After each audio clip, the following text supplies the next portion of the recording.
We are in the Maamar Korov Hashem l'chol kairav l'chol asher yikro ve'emes. Briefly, the Rebbe's questions were, why does David HaMelech say what seems to be a contradiction? First he says, all that call to God will be answered, and then he says, only those that call to God with truth. That was one question. And number two, why does it say Korov Hashem l'chol kairav? It should say, it could have easily have said Korov Hashem l'kairav, with the lamed, without the word lakol. Those were two questions in the beginning. And from there, he went on to explain the whole idea of that there is emes. The Gemara says emes zu Torah, because David HaMelech says call Hashem with emes. We have to understand what emes is. So he brings the Chazal that emes zu Torah. From there he starts explaining. It says Das elokei avicha v'avdeu b'leiv sholem. Das elokei avicha. What's the word? Why the word da? What does da refer to? And he says it refers to das, and there is chokhmah, bina, and das. So he explains what a little bit das is. He calls it. There's three chalolim. There are three like chambers in the brain. One is the chamber for chokhmah. One is the chamber for bina, for creativity, development of idea analysis. Is number two, bina, and das is focus and concentration. The third chalol. And here it says, Das elokei avicha. So particularly through Das, which we discussed yesterday, it's associated with iskashrus, connecting yourself and binding yourself to an idea within the mind till it becomes part of you. And from there he proceeded to explain that we see that it says that in every generation one has to leave Mitzrayim. So there is the Golus Mitzrayim, the exile, and there's the Exodus. And the Golus Mitzrayim, what's the Golus? The Golus is that we were made to work hard labor that had no significance. And the Rebbe spent a lot of time developing a beautiful idea that's not usually discussed in Chassidus, or for that matter, almost anywhere. I didn't see it really discussed anywhere. And that is that the Egyptians, the root of their evil, their viciousness consisted of making us work for no other purpose than just to break us. And the Rebbe explained that a person gets pleasure from his own work, right? Even though other people can make the same type of vessels or kalim, but nevertheless, a person will choose and prefer their own work over someone else's not even nicer work, because they did it. They themselves made it. Yes, Hillel. He uses the word here in the paragraph we did yesterday, about 10 lines up. He uses the word yesh b'zeh atzilus v'hafrashas koach. Yeah. Atzilus is the first word on the line. I'm just wondering if there's like a Kabbalistic reference here as well, or implication. No. Atzilus has several meanings. One is separation. Mm-hmm. So in Kabbalah, it's the level of godliness that's kind of the first separation from the Godhead, from the Ein Sof. Compared to Bria, Yetzirah, and Asiya, the three lower worlds, it's still Ein Sof. But if you compare Atzilus to higher, it's considered already a separation. And there's another meaning of Atzilus, which from the word etzlo, near. In the Basiligani, the previous Rebbe reconciles the two. On one hand, you say it's near God. On the other hand, you say it's separated from God. He talks about that idea, but we're not going to go into that now. But here, I believe that he means b'pashtus, Atzilus u'prishus. It's the separation of one's koyach that is invested in the vessel. Okay. I just was wondering if there was a kind of indirect implication that particular sipuk that comes from creating something has a bechina of atzilus, like a quality of the endowed by the Creator. Yeah. Just a little more. Yeah. No, it's good thinking. But without I can't, without a source, I can't say it. But it's interesting. It's interesting. It's a stretch. Yeah, it's a stretch, but it's an interesting. It's definitely a good word for a sermon to get the congregation to stay awake during the sermon. Okay, let's go. We're on page 210. Good morning, Yonis. V'hinei kishem sheyesh golos Mitzrayim v'tzias Mitzrayim begashmius. Just as there is the concept of exile and exodus in the physical, material sense as we experienced it, Hinei kamei kain, our ancestors experienced it. Hinei kamei kain yesh golos Mitzrayim.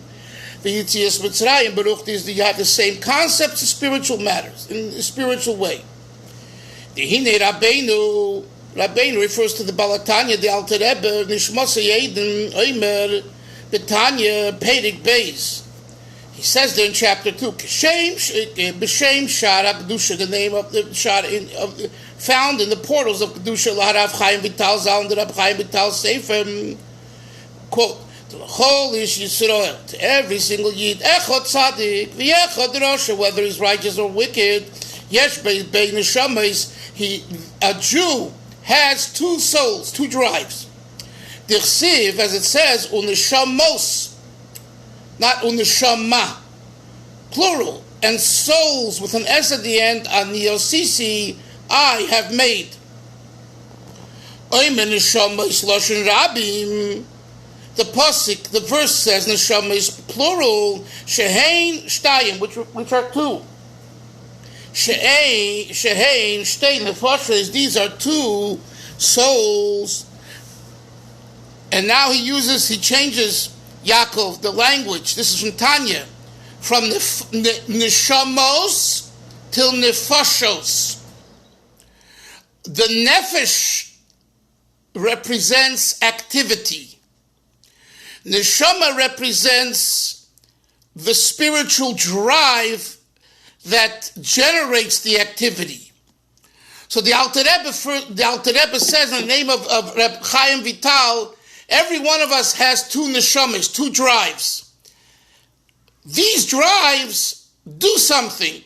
That's why he switches from the language of neshamas to nefashos, because nefesh implies activity. And he says, Nefesh Achas. Yes?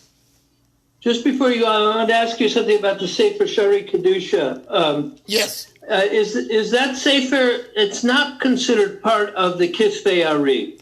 No. If I'm No, Shari Kedusha. And was it written as a Talmud of the Ari, or like before he learned of the Ari, or what? I believe he wrote it as a Talmud of the Ari. Okay, but it's not. But it's separate. I just. I'm not sure. I have to check. I don't think that's. I think Yaakov. Do you know Shara Kedusha is a separate sefer, or it's part of the Kisvei Arizal? My impression is it's a separate sefer. It's a separate sefer? Yeah, that's my impression too, and I don't know. No, because there is a sefer Shara Kedusha. I forget now. No, in Chovos Halavavis there's a Shara Kedusha. Am I right? Yes. In Chovos Halavavis, so maybe that's what I'm thinking of. That's part of Chovos Halavavis. So maybe Shara Kedusha. Let's check. Let's check. It's a Google check. You'll know right away. Nefesh achas mitzada klipa v'sitreacher. One nefesh comes from the perspective of negativity, of the husk, the shell, and the other side. The nefesh zu, the Alter Rebbe says, and this nefesh, hiya mislabeshes bedama adam, it invests itself in the blood of man, a man's blood, the livelihood of man, the liveness of man. Lahachiyas aguf, to give chayas to the guf, to exist. Ukedichsiv ki nefesh habosar, and he brings the pasuk for the soul of the flesh. Badami is in the blood.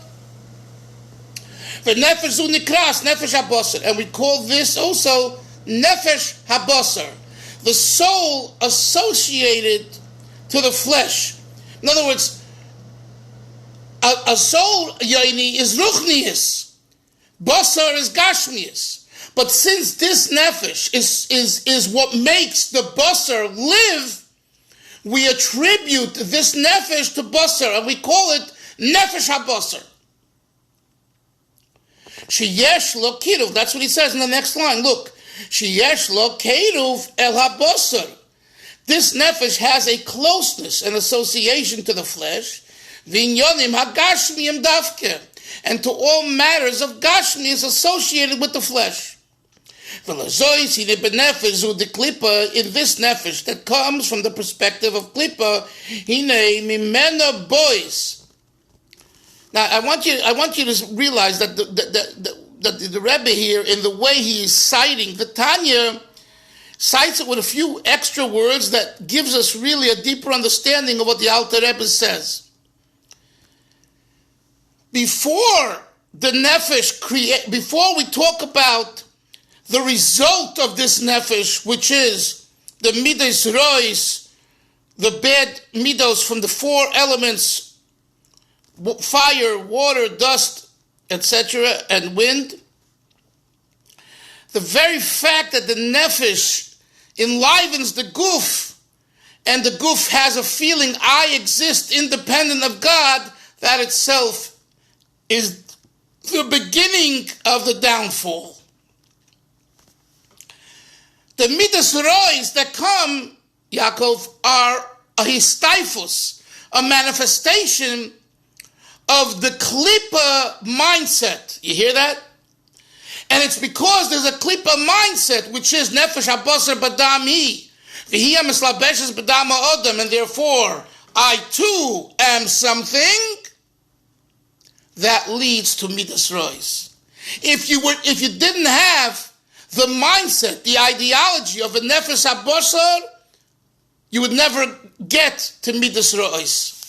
And this is a very, very paramount insight into Chabad Chassidus and what the Alter Rebbe says, and that's why he puts it in the first chapter in Tanya, because it's a fundamental teaching. In other Chassidus Svarim, and even in the Musar Svarim, and Pirkei Avos and Chazal, basically we deal primarily with the midas rois and the birurim and refinement, or getting rid of them and all of that. We don't really tackle and deal with the cause. You know, one of the famous quotations, why Chabad and the Rabbeim, we don't see them making a campaign. I'm not even talking about the last Rebbe, all the Rabbeim, about Lashon Hara. You won't find much, if any, very little language in Chabad Chassidus about Lashon Hara. And, the Chafetz Chaim wrote a whole sefer, and today it's become very popular. And Chassidim were asked about this years ago, not, 100 years ago. And they said that the Shmiras HaLashon concept, pre-Chafetz Chaim, the whole idea is associated with a poel, with a bad behavior, with a forbidden behavior, with a gossip. He says the Alter Rebbe deals with the machshava, and the Alter Rebbe is not by Tanya Chassidus is not a sefer of Musar. I've said this many times, but I can't say it enough times. Tanya is not a Musar sefer; it's a Chassidus sefer. Both are needed; both are holy, but it's a different mahalach. What's the mahalach? The machshava. And that's why in Chabad lingo and the Chabad ideology, it's all about the machshava. So Chassidim would say, if you change your machshava, you won't speak Lashon Hara. I think I told you I was lecturing in Los Angeles years ago on Pico Boulevard. I was giving these lectures of self-improvement. I wrote my first book, Your Better Self, and it came from those classes. And we had about 50, 60 people attending, and it was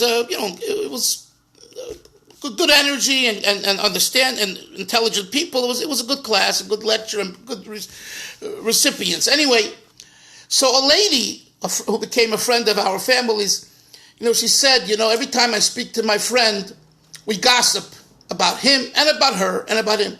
And she said, I'm sick and tired of it, and I just want to stop talking to her. So I remember I said to her, that's one approach, and you definitely shouldn't be gossiping about other people. Another approach is to take your mind and put it into more sophisticated and qualitative ideas, so you won't even have an urge to gossip.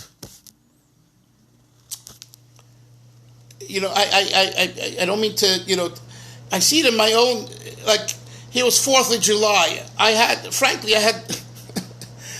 It didn't make a difference to me. I'm just saying, I could have gone out and then see the fireworks, and I could have gone out, and I'm so involved in writing and researching that it's not even important. It's not important to me. I'm just telling you a personal thing. In other words, when a person, and the same is, when a person is immersed in something in his machshava, the machshava rules the person. And that's why, let me say another point, that's why Chabad Hasidus talks a lot about if the machshava is messed up, it's very damaging. Both philosophically and practically. And Dr. Rebbe in chapter 11 of Tanya brings the Chazal, Hirhurei Havera, Koshim min Havera. Thoughts of an Aveda are worse than the actual Aveda. Why? Because the actual Aveda is, you can stop. I did this, that's wrong, I won't do it tomorrow. But thoughts are so hard to change. That Nakuda is what I'm getting at. So that's why of course, Lashon Hara and gossip is important. But that's a poil. Stop talking Lashon Hara. It's Gendik. So of course, don't talk. If you could say, I won't talk to my friend as much instead of talking every day or every week. I'll do it once a month, and therefore we'll cut down by 75% the amount of time we speak in Lashon Hara. That's a poil mamish. But the urge is still there.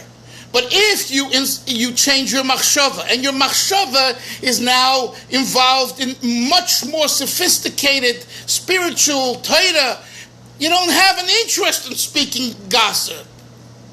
Yes, Yonason. You said that the woman was a friend, and the friend was talking to her. So if she changes her machshava at the higher level, how is that going to stop them from talking to her? Because I'm not interested in gossiping about people. I want to talk about the philosophy of the piston motor versus the rotary motor. I just happen to be writing about it. That's why I want to talk about something more elevated, sophisticated. I want to talk about God. I want to talk about creation. I want to talk about philosophical ideas. I want to talk about chesed ideas. So of course, no. What I'm saying is, it doesn't mean you're going to change the other person, but she who wants to stop the conversation, I'm not interested in talking about it. So if we don't have anything to talk about, have a good day. What can I tell you? And frankly, sometimes friendships stop because of this, but that's the way it is. I mean, we have free will, and an intelligent person gossiping about people is ridiculous. And that whole excuse the expression, it's dirty, it's ugly, it's muddy. What are you talking about yourself? What are you talking about other people? And and from time to time we go into that mode, but you got to go right out. You got to you make that left turn and make that right turn, right to the right. So what I'm saying is that if you change your machshava, it makes a change. And this is what the Alter Rebbe is saying in Pei Kalef, and that's why I'm spending some time on it. Nefesh the Klippa is hamislabeshes bedam ha'odam, and it's the first flash of I exist, I am I, and I have what to say, and I dominate. And therefore, what follows is the downfall. So the Alter Rebbe breaks it up. First, Vihi, Hillel. This is why I want you later to re-look into Tanya, your Tanya where you're comfortable. You know the Tzura Sadaf, the page layout that makes you comfortable. So you look at it, you'll see Vihi Amislaboshes Bedama Adam, and then he says with I think what a vav, Umimena Boos, and from it derives. That's already a second thought. Umimena Boos. If it was the same thing, you shouldn't say when men are boys. Vihi, Dr. Rebbe should have said, and it is Midas Ra'os. Yoni, he doesn't say and it is Midas Ra'os. He says Umimena Boos, and from it come Midas boys. What do we see? That the first thing is the foundation, which is Nefesh the Klippa, that's the methodology, the mindset, the attitude. Oh, once you have this attitude, Umimena boys, Midas Rois. Let's continue inside. And he says, V'lazois, hine benefesh zu de Klippa. You see here, the Rebbe makes it very clear. These words are not in Tanya. But the previous Rebbe does insert it, and from Ulazois, therefore, the Klippa, from the fact that the Alter Rebbe established the name of Reb Chaim Vital, that this nefesh by itself is Klippa. Hine. Another point is, Mimena boys call on midas rois, all bad midas come from Marbi Yisaydas Roim Shippa. Shekol nivra, every creature, bein hu balguf, gashmi, whether he has a physical body, or bein hu balguf ruchni, whether he has only a spiritual body, kumei malochem unefashos, the angels and the souls, who murkav, they are comprised. Medalid Yisaidis from the four elements: fire, eish, ruach, maimov, fire, wind, water, and dust. Elo. Shemahus hayasoidis mishtana. The difference is only that the essence of the foundation of the elements mishtana changed. Lefi mahus milas madregosam begashmius beruchtis, based on the quality of their level in gashmius beruchtis. In other words, the elements are the same. The expression of the elements are different depending on what gashmizdika item you're dealing with, or what spiritual item you're dealing with. And therefore, also in the soul of the flesh, yesh beidalad yisaidis, it has four elements. Umehem heim sheboyim kol amidas rois, and it's from that nefesh of basa that the midas rois come about. Kol midara miyasoid hagoyrim oisa. Every particular bad quality comes from a particular element. And he explains: the kas, anger, the gaiva, and conceit, boyim miyasoid eish, come from the element of fire, shenigva lemaila, that tends to go upward. As we see, a flame rises upward. When a person is in the mode of anger, his spirit is up. He's very right, and so too when he's conceitful, gaiva. And the Rebbe explains that in his own words. The nature of fire, shenikva ve'ela lemaila, that it rises upward. Keinu beka, so too with anger. A person's heart is boiling, and ascends upward. By people's nature. At the time when they're angry, martichim. How do you like that word? Martichim. From the word reiseach, they're boiling. They werden aufgehabt kochen.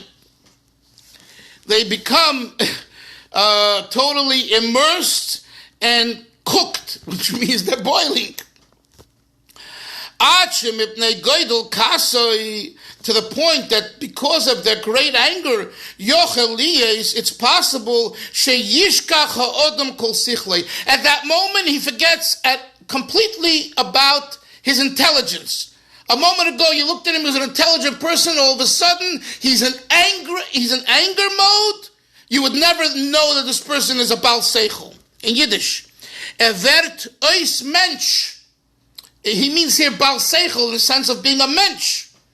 Is zu kocht. He is boiling. Wie a schlechter, schädlicher Baal Chaim. This is the previous Rebbe's poetic language. Like an evil, damaging animal.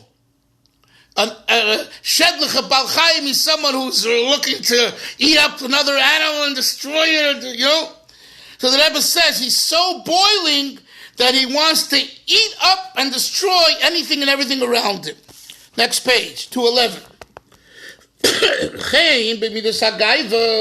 So too, we find a similar behavior when it comes to gaiva, to conceit. And in Yiddish, was der Mensch größt sich auf dem anderen. The fact that man, größt means large and great, he boasts. He boasts over dem anderen, over the other one.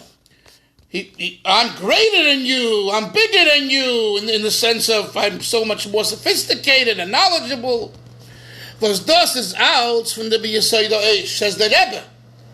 These character traits and behaviors are a result of the Midas Ha'esh of the Nefesh of Klippa.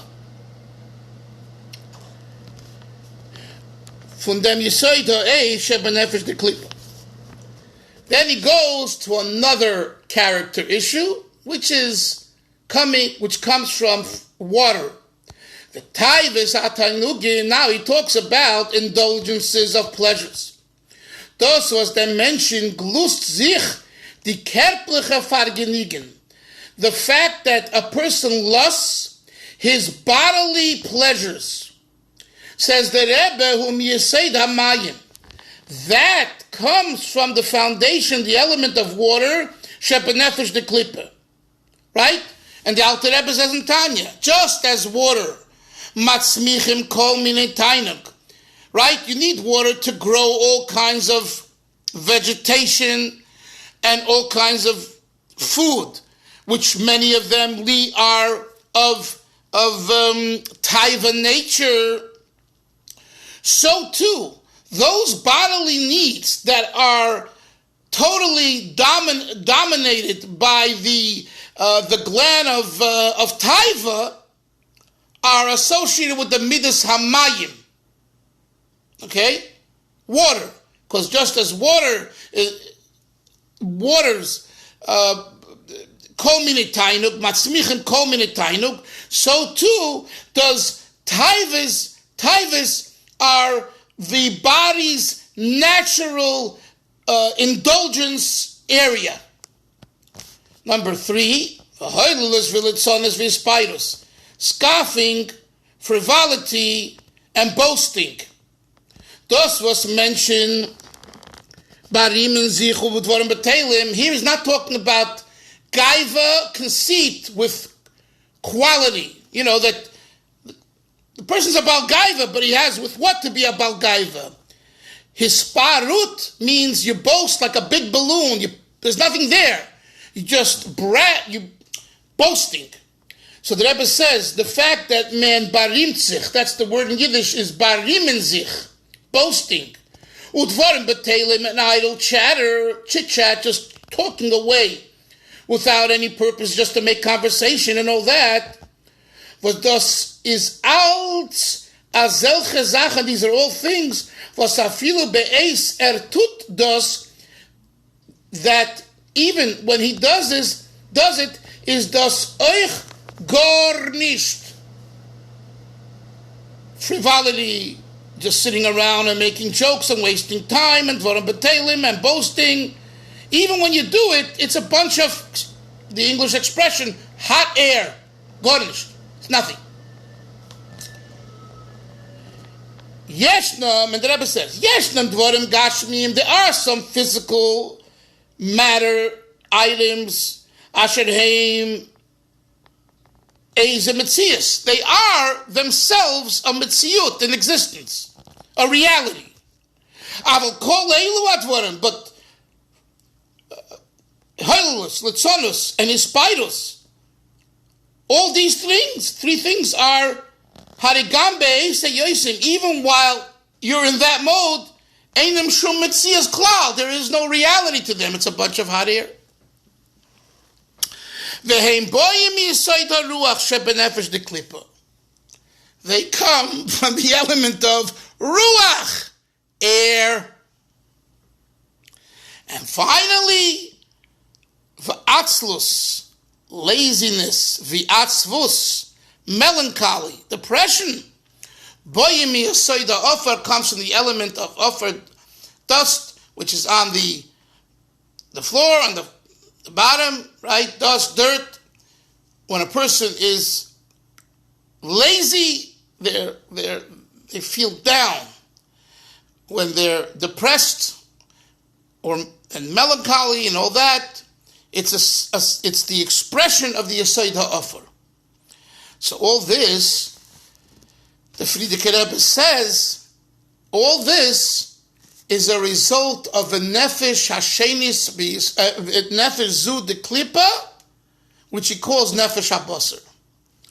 Now this itself, Chavra, you take this paragraph, you use this as a meditation too, as a and especially if you do this when you say Krish B'Shel Amita and you want to do tshuva, once a week or once a month or whatever, and you think about this, you have to know what's causing. What is the cause for the bad behavior? Where is it coming from? So the Alter Rebbe, in the name of Reb Chaim Vital, he takes, you see, Hillel, if you look into Reb Chaim Vital, you're not going to find this elaboration. You just find the fact. This is this and this is this. The Alter Rebbe, Chassidus, the Baal Shem Tov, and the Alter Rebbe took these ideas and gave it salt and pepper. Now, for the Arizal himself and for Reb Chaim Vital, they didn't need that because they were such Talmidei Chacham and Tzaddikim. But the average person is not. So the average person needs to have an understanding with elaboration of taking concepts in Kabbalah and showing that Kabbalah is not, abracadabra, magical stuff. Kabbalah is a chelik of Torah, a holy part of Torah. And yes, it has a certain way of how it operates. I told you, Kabbalah is undressing man and showing how man is godly, but undressing him. Chassidus is dressing Hashem up and showing how man is godly. You see, it's a difference in the approach. So here you have an example. I think this is a very, very concrete example of dealing with all of these midos, anger and gaiva and dvarim b'telim and all of these different things, and dissecting them carefully so that if you want to do the therapy and you want to heal yourself, you need to know that for Taivas you have to deal with mayim, not with H. Taivas are not coming from fire. So imagine a therapist who's advising a client or a rav or mashpia who's advising his talmid on an issue of Taivas, and he says, you know where it's coming from? It's coming from that part of you that's fiery, and no, it's passive. It's not the passion. The expression in English, quiet but deadly. Quiet but deadly is the source for Taivas. Quiet but deadly is not the source for anger. And so this is why this is an important thought process to have clear to ourselves, so that when we deal with these issues, we deal with it correctly. Yes, Hillel. I was just thinking, and as you were saying, an example that I forget which Rebbe it was, but there's a story that certain Rebbe, one of the nights of Hanukkah, So you didn't have oil, so they burned a wax candle in it, and it made an impression in the wall. You made a mark in the wall, and the Rebbe wouldn't erase. He liked that the Nair of Hanukkah, the Eish of Kedusha, made that impression. But I would say Dafka Lehefech too, that Taivas they sort of slip by. We just sort of slip into them, but anger leaves an impression on the nervous system. It certainly leaves an impression on the nervous system of other people who are around us when we express it. You know what Rabbi Avram Twersky would say. If you get angry, you're letting someone else live rent-free in your head. In your head. By the way, they just announced that Menorah Me'or, the shul where the Kollel used to meet, that they're going to name it in his memory. Oh, wow. Yeah. What do you mean they're going to change the name or just add a name? They'll probably add it on, I suspect.